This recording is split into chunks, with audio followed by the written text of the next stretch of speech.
श्रीलंका के cricket board ने चमारा सिल्वा पर गेम स्पिरिट के खिलाफ मैच खेलने पर 2 साल की पाबंदी आयद कर दी है।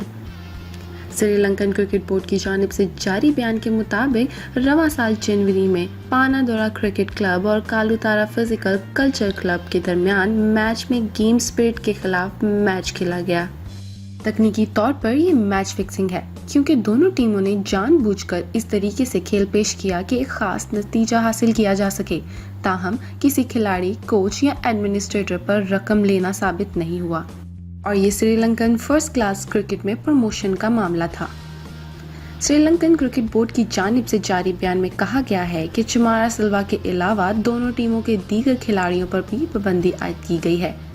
चमारा सिल्वा और कालुतारा क्लब के कप्तान मनोज देशपर्या पर 2 साल की पाबंदी आयद की गई है। बाकी खिलाड़ियों, कोचेज और एडमिनिस्ट्रेटर पर 1 साल की पाबंदी आयद की गई है।